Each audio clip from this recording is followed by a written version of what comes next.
পীর ফকিরের মতো হয়ে গেছে, কেমন জানি মজজুব হয়ে গেছে, আল্লাহ ওয়ালা হয়ে গিয়েছে, সব বাদশাহী ছেড়ে দিয়েছে। তিনি দেখা করতে আসলেন, এসে বলতেছে, এ সুলতান ইব্রাহিম বিন আদহাম, কি হয়েছে আপনার? What happen? কি হয়েছে? কি পেয়েছেন এগুলোর মধ্যে? কি করছেন এই সুই সুতা দিয়ে? কি করছেন? বাদশাহী ছেড়ে দিয়েছেন, এগুলোর মধ্যে কি রেখেছে? তিনি সুইটা নিয়ে সমুদ্রে নিক্ষেপ করলেন, বলতেছে কি পেয়েছি দেখতে চান? ইশারা করলেন, এই সমুদ্রের মধ্যে যারা মাছ আছো, মাছদেরকে বলতেছে আমার সুই খুঁজে নিয়ে আসো। দেখতে না দেখতে সেই শামের বাদশা বলতেছে আমি বলতেছিলাম কি পেয়েছেন? বলতে দেরি নেই, দেখতেছি হাজারো মাছ মুখের মধ্যে স্বর্ণের সুই নিয়ে চলে আসলো। স্বর্ণের সুই নিয়ে হাজির হলো হযরত সুলতান ইব্রাহিম বিন আদহাম আলাইহির রাহমা।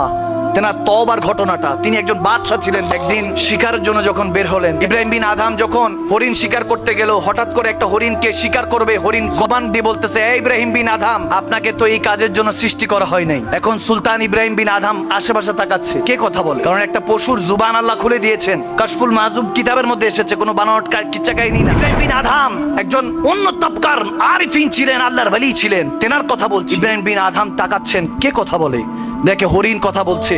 স্ট্রেঞ্জ হলেন, আশ্চর্য হলেন, ফেরফেল করে তাকিয়ে আছে। আর এই এক কথায় তেনার শুধু জাহের পরিবর্তন হয় না, বাতেনও পরিবর্তন হয়ে গিয়েছে। সুবহানাল্লাহ।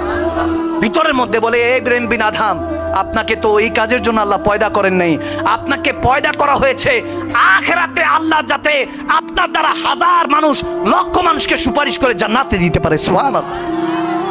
ইব্রাহিম বিন আদহাম প্রাসাদে চলে গেলেন, প্রাসাদের মধ্যে জিকির ফিকিরের মধ্যে ব্যস্ত হয়ে পড়লেন। জিকির করছেন, এখন আর তেনার কিছু ভালো লাগে না, জিকির ফিকির করেন, এখন আর শিকারও বের হন না, যুদ্ধে বের হন না। গভীর খেয়াল, যখন এরকম হচ্ছে, হঠাৎ করে এক দরবেশ, এক ফকির ওই প্রাসাদের মধ্যে প্রবেশ করে কি জানি তালাশ করছে। ইব্রাহিম বিন আদহাম বলেন, কি তালাশ করছেন এ বাবা, এ ফকির? আল্লাহ ওয়ালা দেখে মনে হচ্ছে আপনাকে, আপনি কি তালাশ করছেন?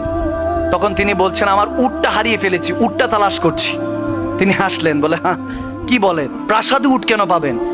আপনি যদি উট খুঁজতে হয় আপনি জঙ্গলে খুঁজেন, মরুভূমিতে খুঁজেন, কোথায় হারিয়েছে সেখানে, প্রাসাদে কেন আসবে? তখন সেই মজজুব আল্লাহ ওয়ালা, সে আল্লাহর ওয়ালি বলছে, পাগল। তিনি বলছে, এই ইব্রাহিম বিন আদহাম, তাহলে তুমি প্রাসাদে বসে সেই মহান রবকে কিভাবে খুঁজতেছো? সুবহানাল্লাহ। এত আস্তে কেন, জোরে বলো। সেই মহান রবকে তুমি প্রাসাদে খুঁজছো। তার কথা শোনার সাথে ইব্রাহিম বিন আদহাম চেঞ্জ হয়ে বলতেছে, ঠিকই তো বলেছেন। তিনি সাথে সাথে একটা ওই সময়কার জুব্বা, ছালার বস্তার মতো এটা পরে পাগল ভেসে নেমে গেলেন। দাঁড়িয়া শুধু ঘুরছেন। মক্কায় গেলেন, মুআজ্জামাতে হজ করলেন, মদিনায় গেলেন, ওখানের মধ্যে হজ করে জিয়ারত করে, মদিনাতুল মুনাওয়ারা জিয়ারত করে ঘুরতেছেন।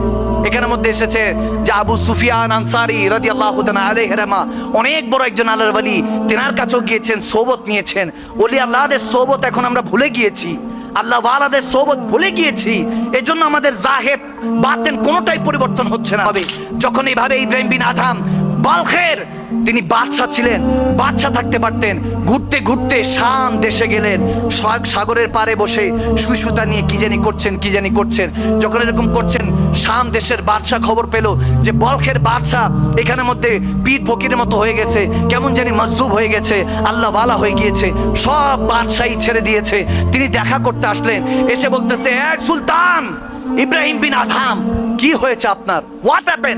কি হয়েছে? কি পেয়েছেন এগুলোর মধ্যে? কি করছেন এই সুই সুতা দিয়ে? কি করছেন? বাদশাহী ছেড়ে দিয়েছেন, এগুলোর মধ্যে কি রেখেছে? তিনি সুইটা নিয়ে সমুদ্রে নিক্ষেপ করলেন, বলতেছে কি পেয়েছি দেখতে চান?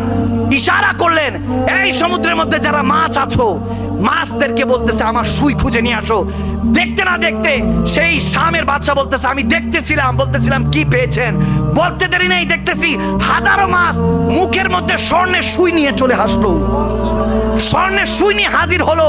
তখন ইব্রাহিম বিন আদহাম তিনি বলতেছে, ওই বাদশাহী ছেড়ে খোদার বাদশাহী পেয়েছি, এখন জুবান দিয়ে যা বলি আল্লাহ তাই কবুল করতে থাকে।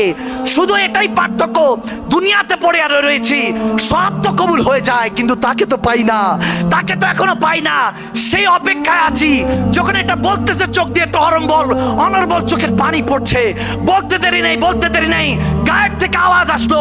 আওয়াজের পর দেখতেছে একটা বৃষ্টি নাজিল হচ্ছে, এক একটা বৃষ্টির মধ্যে এক একটা নূর মনে হয় বর্ষণ হচ্ছে। তখন ইব্রাহিম বিন আদম বলে, আল্লাহ এটা কি নাজারা দেখাচ্ছ?